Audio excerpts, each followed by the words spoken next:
Hey everyone, how's it going and welcome back. What flowers to sow in July? On today's episode of Niall Gardens, we are going to be talking about unbeatable flowers to sow now so that your garden has both colour and scent. And I've got another great YouTube gardener with their one seed that if you sow nothing else, you have to sow this.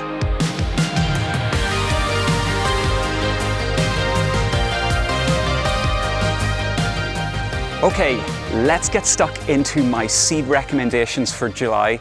But remember, I live in Ireland and my local conditions may well be a little, or in fact a lot different to yours. And put away that pen and paper, you do not need to be writing down the recommendations that I go through in this video. Instead, you can find my seed lists over at my website, niallgardens.com, and in the description down below. I really like to give you what I think are a couple of unusual, maybe a little bit curveball choices in these videos, and I've certainly got two of them to kick off this month's video. The first is in response to a load of comments and questions I got after last month's video, which were, what are those purple flowers you're standing behind? Well, they're actually Salsify plants. Normally, you would grow these as vegetable plants for their parsnip-like roots. These are Salsify Sandwich Island.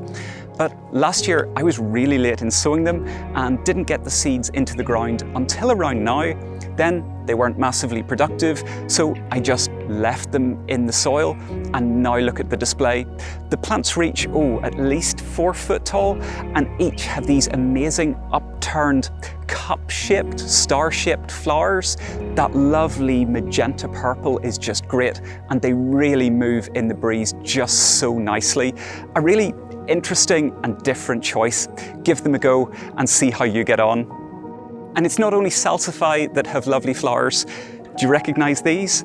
These are carrots. Again, as with the Salsify, these were late sown carrots that I slowly harvested and enjoyed during the winter, but I thought I'd leave a few. And now look, these are just about to open fully into lovely, flat, umbel-like flowers, and they are just so good for pollinators and insects. They're also a really nice choice if you want a slightly wild look. Now, I love the look of cow parsley, and in fact, I have let cow parsley run out in the orchard. But you may not necessarily want actual cow parsley in your garden because it does spread and it is a weed. So if you want to get that lovely wild look without the rampant nature, why don't you think about carrots? Okay, I'm not gonna lie, the veg garden is looking pretty wild this year. I mean, you can certainly see that the grass needs a good cut, but the flowers are really starting to come into their own. And of course, there's my lilies that I showed you in a previous video how to plant into containers. The orange ones, well, as you can see, they've passed now, but the display of them was really intense. And now what I have coming through are these, a really dark purple variety. But behind me, at the same time, as much as everything's looking great, there are gaps. If you're starting to spot gaps as well, you can still direct sow some quick growing annuals now. At the very least, what they will do is fill those gaps with green, but in all likelihood, you're also going to get some really lovely late flowers. It's like most things in the garden. If you've got the seeds there, and providing they weren't too expensive, special, or rare to you, then why not have a bit of fun, experiment, and just see what grows? And more importantly, what flowers. For me, there'd be 3 go-to annual seeds at this time of year. Nigella, or Love in a Mist. Good old cast iron calendula, such a good hardy annual and great for wildlife and pollinators. And finally, very similar to the Nigella, cornflowers, those lovely shades of blue and purple, just popping up in and amongst all of your other things. Can't beat it. Now, for my favourite bit of these episodes, one seed that if you sow nothing else, you have to sow this. And each month this year, I have handpicked a really great YouTube gardener or grower to give their recommendation rather than me.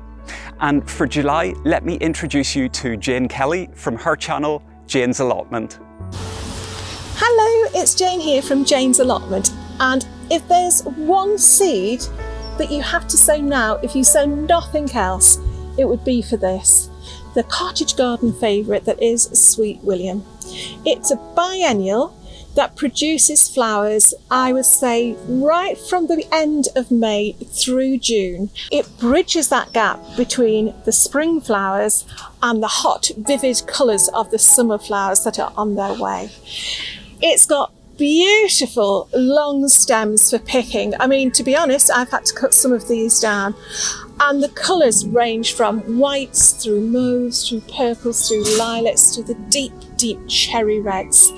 They are great picking flowers. They can grow up to 3 feet in height, so they make beautiful displays in vases, but also they can grow through what's left over of your spring flowers. So for example, these have come from a plot that grows them through the wallflowers. As the wallflowers fade, they are taken over by the beautiful colours of the Sweet William. They're also absolutely brilliant for pollinators because, as you can probably see, each umbel here is made up of many, many different flowers, each about ½ an inch to an inch in diameter. And each one of those flowers has a centre for the bees, the butterflies, and I believe in some parts of the world, even hummingbirds. And as a final bonus, they just give that beautiful old-fashioned scent. So if I were you, if you could sow one seed just now, pop your Sweet William in, and I promise you won't be disappointed. I can honestly say that I've never actually grown Sweet Williams before, so I better get started or Jane is going to tell me off. If you're not already subscribed to Jane, please do go and subscribe to her channel. Her episodes, well, really, they're just like being next to a good friend while gardening on her allotment, and that is just so lovely. I'll leave a link up above and in the description down below. Thanks so much, Jane. This year I've planted my cosmos plants in and amongst these, all of my asparagus plants, because these beds tend to be just a little bit dull. I thought the ferny foliage would look nice with that hit of colour from the flowers. But perennials next, and it's got to be 2 plants, Delphiniums and Echinacea. The advantage of growing these now is that you can grow them it's chucking it down, is that you can sow them, grow them onto strong plants, and they'll be in a strong position for next year. Delphiniums have these massive blue, purple, pink and white spires of flowers, depending on the variety you choose, and some of them are really just massive. Then it comes to the striking Echinacea. I've gone for the most common, Echinacea purpurea, because those cone-shaped flowers surrounded by a ring of magenta petals are just brilliant. They're so vibrant and striking that I think they look great almost anywhere, whether to coordinate with a scheme or as a really disruptive, shocking colour, a bit like this cosmos. And I mean that in a good way, of course. Mix these with my biennial recommendations. I'll link the video up above from last month, and you'll have a really interesting selection of standout plants, both in terms of colour and form. Now, I'm going to get out of the rain. This is such a typical Irish summer, really sunny 2 minutes ago, and now it's chucking it down. Oh. This episode of Niall Gardens is sponsored by Skillshare. I've been using Skillshare for a while now because for me it is just a great place to discover new ideas and also learn new skills. Do you have a specific skill that you're trying to learn? Well, Skillshare is the perfect place to start. From gardening to cookery, photo, film, art, even wellness, you can find classes that will match your own goals and interests. All of Skillshare's classes are ad-free, so you can stay in the zone while you're exploring new skills and not get interrupted. New premium classes are launched each week, so there's always going to be something new for you to discover. If you fancy a light-hearted look at houseplants, for example, make sure to check out Plants at Home, Uplift Your Spirit and Your Space by Christopher Griffin, also known as Plant Queen.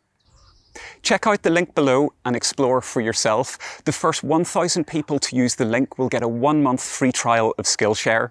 Now, let's get back to those seeds.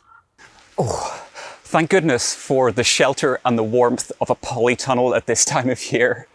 Okay, so confession time. My next recommendation is going to be for a flower that I'm not actually a massive fan of, or at least I wasn't, and it's Bellis. It's not really my kind of thing because I think it's just a little bit too blousy. However, there is a very good reason for me including it: variation and diversity.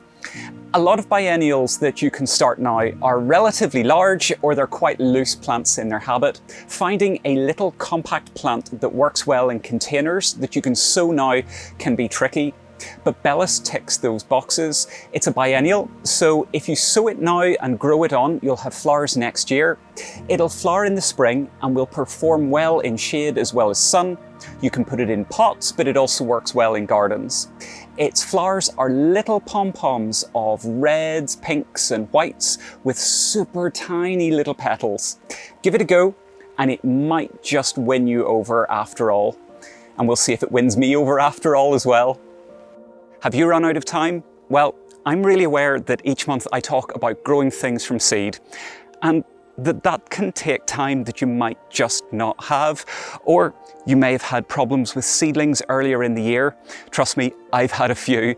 In fact, I've had quite a few failures every single year. So I'm going to remind you that it is 100% cool to go and buy ready-grown plants as well. They save you a huge chunk of time and effort, and they give you instant impact. To prove that point, back at the start of the year, I recommended growing antirrhinums or snapdragons. Well, guess what? Mine failed. So I bought some, and check out that colour. Isn't it awesome? This lovely pink and orange. Buying plants can also mean that you can pick up something that little bit different and gorgeous, like this. This peachy orangey plant is a digiplexus, a cross between a foxglove, I know, I always go on about foxgloves, and the Canary Island foxglove. It makes it perennial, and I think you'll agree it's something just that little bit special. Another great group of plants to be sowing in July are biennials, plants that you sow and grow this year. They overwinter and then they flower next year before finally dying back. I featured my top biennial picks in last month's seed sowing video, so go check it out here because July is still the perfect time to be sowing them. And of course, it's also a great time to be sowing your own vegetable seeds, like everything around me here. And this video here will show you exactly that, the best edibles to sow in July. And until next time, see you later.